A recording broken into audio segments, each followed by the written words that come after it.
Bapak-bapak dan ibu-ibu para pecinta tanaman hias, kami akan menjelaskan bagaimana cara membuat media tanam untuk tanaman aglonema. Jadi pertama kita berikan sekam ya, sekam ke dalam pot ini kurang lebih sekitar 5 cm.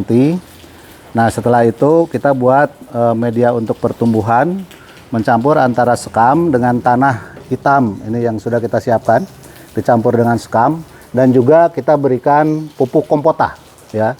Pupuk kompota kita aduk masing-masing sepertiga bagian sekam, sepertiga bagian tanah ya, dan sepertiga bagian kompota.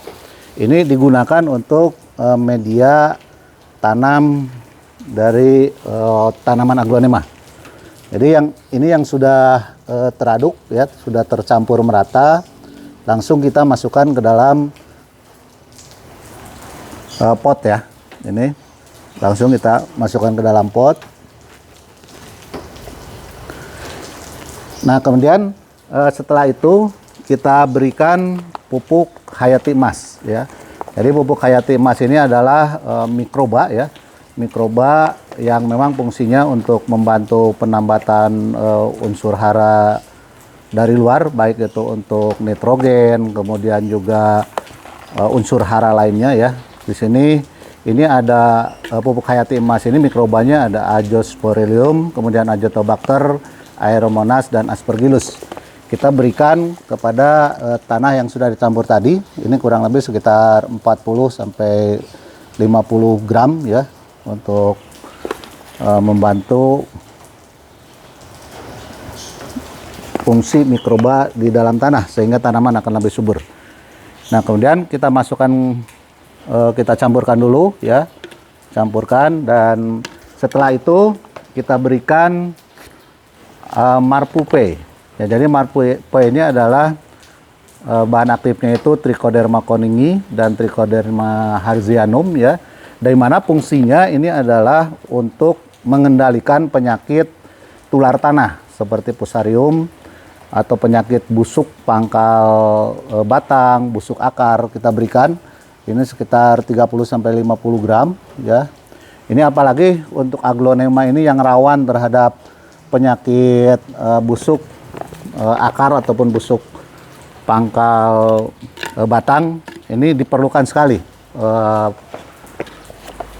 Marpu ini ya. Dan ini Marpu ini sangat efektif untuk mengendalikan penyakit tular tanah.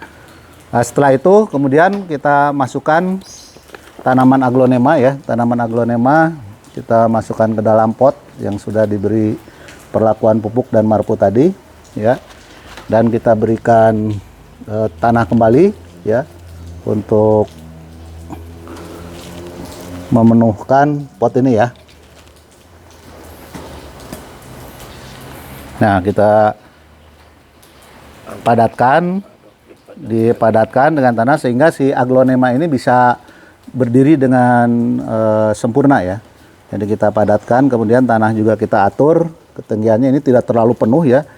Ini ada jarak antara bibir daripada pot dengan tanah ya. Dan ini untuk merangsang pertumbuhan akar ya. Untuk merangsang pertumbuhan daun ya, dan juga memperkuat batang, kita gunakan sitorin ya. Sitorin ini adalah biostimulan organik ya, yang dapat merangsang pertumbuhan vegetatif tanaman ya. Jadi ini kita semprotkan dengan dosis 1 cc per liter air ya, dan pertumbuhan dari aglonema ini akan daunnya akan lebih mengkilat ya. Ini seperti kita lihat di belakang ini ada aglonema merah, kemudian aglonema hijau ya, dan juga janda bolong ya, termasuk ini juga apa ini Kang? Amazon ya, Amazon yang ini. Ini kita sama media tanam yang kita gunakan yaitu sekam, kemudian tanah ya, tanah hitam dicampur dengan pupuk organik kompota yang ini. Setelah itu nanti kita berikan pupuk hayati emas, dan juga untuk mencegah terjadinya busuk akar dan busuk pangkal batang kita gunakan Marpu. Demikian, mudah-mudahan ini bermanfaat untuk bapak-bapak dan ibu-ibu semua. Terima kasih.